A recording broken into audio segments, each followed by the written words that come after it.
আজকে কিন্তু প্রপারলিভাবে ভেবেছি যে তোমাদের সঠিকভাবে বলার চেষ্টা করব। আর সেই নিয়েই চলে এসেছি আজকে নতুন ব্লগ নিয়ে। আজকে করছি বিরিয়ানি। আর বিরিয়ানি দেখতেই পাচ্ছ মশলাপাতি রেডি হয়ে গেছে, আর ওদিকে বেরেস্তা তৈরি হচ্ছে। বেরেস্তার জন্যে একদম ভাজা ভাজা করে নিয়েছি। প্রথমে ঘি আর তেল দিয়ে দিয়েছিলাম, গরম করেছি হাঁড়িটা, আর হাঁড়িতে দিয়ে দিয়েছিলাম বেরেস্তা, মানে পেঁয়াজটা, কাঁচা পেঁয়াজটা ভেজে বেরেস্তা করে তার মধ্যে জল দিয়ে দিয়েছিলাম, নুন দিয়ে দিয়েছিলাম, আর দিয়েছিলাম হলুদ দেওয়ার পরে কেটে আলু কুচি করে রেখেছিলাম আর ধুয়ে, আর সেটা দিয়ে দিয়েছি। তার মধ্যে দিয়ে দিয়েছি একটু আথর দিয়ে একটু ভাপিয়ে নিয়েছি জলটাকে বন্ধ করে।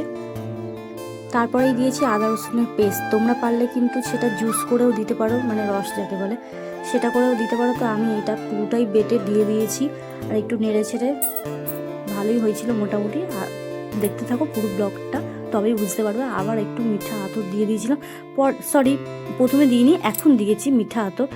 আর দিয়েছিলাম একটু, এটা রেডি করছি আর কি, ফুড কালার দিয়ে আর গোলাপ জল, কেওড়া জল দিয়ে একটু মিঠা আতর দিয়ে একটু ঘেটে এত সুন্দর লাগছিল না। দই মানে ঠিক যেন মনে হচ্ছিলো ওই যে কি কুলফি, মালাই কুলফি এরকম টাইপের লাগছিল। মনে হচ্ছিলো খেয়ে নিই। সত্যি কথা বলতে কি, আমি কিন্তু মিথ্যে কথা বলছি না, আমি সত্যি কথা বলছি। আমি কিন্তু এটা দেখেই করেছি।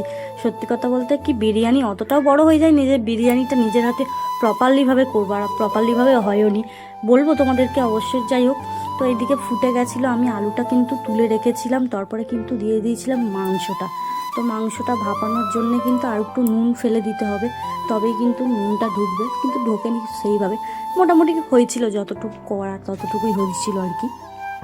তো এদিকে তো মানে ভাপাতে দিয়ে দিয়েছিলাম, ঢাকা ফাঁকা দিয়ে সব রেডি করে নিয়েছিলাম। ওদিকে তো মশলাপাতি সব রেডি হয়ে গেছিলো। আর এদিকে যখন ফুটে গেল তখন কিন্তু আমি দিয়ে দিয়েছিলাম,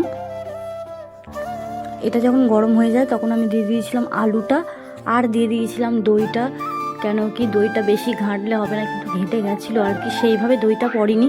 একটু যদি আর একটু বেশি হতো তাহলে ভালোই হতো। ঘরে মানে একটুকুনি দই ছিল, ওইটাতেই কাজ চালিয়ে দিয়েছিলাম। হয়েছিল বই কি, খুব ভালো বলবো না, আবার খুব খারাপ বলবো না, আমি নিজেই বলছি। তোমরা অবশ্যই কমেন্টে বলো কেমন হয়েছে। ভাই রে ভাই, আজকে বুঝতে পারছি একটা ব্লগ মুখের কথা না।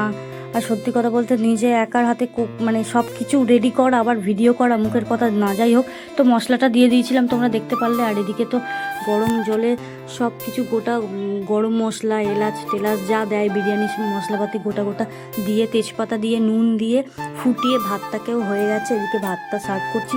তার আগে বলে দিই, আমি একটা ভুল করেছি, যে একটু জুসটা বেশি রেখেছি, ওর জন্য একটু নিচটা একটু কাদা কাদা হলেও মানে মোটমাট ঠিকঠাক হয়েছে আর কি। ভাতটা হয়ে যাওয়ার পরে যখন ওপরে সুন্দর করে সাজিয়ে দিয়েছিলাম, তারপর কেওড়া জল, ফুড কালার যেটা দিয়েছিলাম মিশ্রণটা, সেটা দিয়ে দিলাম, মশলাটা দিয়ে দিলাম, সুন্দর করে বেরেস্তা করিনি। কেন কি, এটা আমি ইউটিউব দেখে করেছি বলে যেমন করেছিল তেমনই দেওয়ার চেষ্টা করেছি। তারপর ঘেটে খাওয়া হয়ে গেল।